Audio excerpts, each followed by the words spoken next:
Hey everyone, this is going to be my entry into the accent challenge for Tumblr. Let's jump right into it. Okay, name and location. My name is Tom, and I'm living in Lancaster at the moment, but I'm originally from Stoke-on-Trent, which is between Manchester and Birmingham, if you don't know, because a lot of people seem not to. So I'm not exactly in the north, but I'd say I do sound a bit more northern than I do southern, and most people would agree, really. So just a couple of things about myself, just to sort of clarify any influences it may have had on my accent. Lived in the Midlands my entire life, except when I moved to university, so I don't know if the northern accent's rubbed off on me. And the other thing is, I had a nan who was German, so but I didn't see her that much, or not often enough for it to really have that much of an effect on me, but it may still have affected it a bit. And at the moment I study three languages, or four as of today, four languages: French, German, Spanish, and just started Catalan. So I don't know if hearing other people or that accent might have just messed me up a bit. And since I'm at university, I've noticed a lot of people with different accents, but none very similar to mine. So maybe they've rubbed off on me. I don't know. You decide. But before I start, I'm going to ask one thing of you. Could you clarify? Because, like I said, we're between Manchester and Birmingham, but further north, if you don't know, is Liverpool. And in these three places, if you go to any one of them, they'll always say that you sound like the other two. So Liverpool, it's Manchester and Birmingham, you sound like, and if you're in Birmingham, you sound like you're Mancunian or a Liverpudlian, so vice versa, you know. So could you do me a favour, and if you're from these areas or you know somebody from these areas, let me know, because I'd be interested to see how I sound, because I've started to notice these things now. But right, I'm going to jump right into it.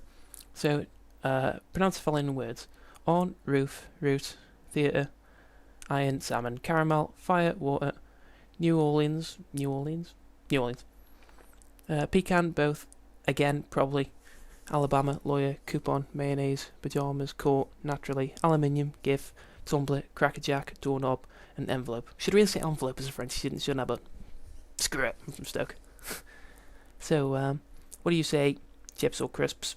Well, chips to me are like, I think the Americans call them French fries. So, those are chips to me, and crisps are what Americans are called chips, I suppose. Jam or jelly? Jam is something you have on toast, and jelly is the thing you have with ice cream. Rubbish or trash? Don't say trash, I don't think. It'd definitely be rubbish. Elevator or lift? Most people where I live say lift, so do I, but occasionally use elevator. But more often it's lift. Soda or pop? Pop. Pants or trousers? Trousers are on top, pants go beneath, not underpants. Taxi or cab? Usually say taxi, but a lot of the time we'll whack them together and say taxi cab. Mobile or cell phone, mobile. And next thing is read the following tongue twister. Should be good. Peter Piper picked a peck of pickled peppers. A peck of pickled peppers Peter Piper picked. If Peter Piper picked a peck of pickled peppers, well, where's a peck of pickled peppers Peter Piper picked? God, that sounded ridiculous. But I'll move on. Right, so what is it called when you throw toilet paper on a house? This doesn't happen in England, as far as I know, or at least not where I live. So, but luckily I watch a lot of American TV shows, so I would say TPing. I don't know if some people just say vandalism, but to give its proper name, I think it's TPing. What do you address a group of people with? I say, alright guys. That's the thing we say in Stoke. It's not alright, it's alright. You say it with an R instead of an L. What do you call the kind of spider that has an oval-shaped body and extremely long legs? Very long legs. What do you call the wheeled contraption in which you carry groceries at the supermarket? That's a trolley. So, and the next thing is, it says, grab the nearest book and read as a sentence or two. And that's one more thing before I do. Something I get constantly ripped on for is the fact that I say book and instead of book. And that's like, as far as I know, we're the only place that does it, or we're the only place where pretty much everyone does it. I think Newcastle do it a little bit, and old people in Liverpool have heard do it. But let me know if you do that, because I'd like to know if I stand alone in this, because I feel like I'm really weird for saying it. But anyway, back to the book. This is Stewie's Guide to World Domination. Get it if you don't have it. Why MTV is the root of all evil. Now, I realise how fond all you young people are of MTV, and MTV2, and MTV Latino, and whatever the hell else other channels those jackasses are running these days, but I must tell you, these people are propagating nothing but pure evil and moral decay. A few pieces of advice, or evidence, sorry, to bolster my arguments. There's no bloody music on the network anymore. Yes, I'm aware that it's an age-old complaint, but the word music is right there in the name of the channel. You loathsome cretins. No, cretins. Sorry, I'm a bit bad at reading out loud. So, what other questions could I do? Yeah, there are a few on another section of the accent challenge that weren't on the other page. It says, what do you call your grandparents? Well, in terms of grandparents, I've only got one left now, and that's my nan on my mum's side.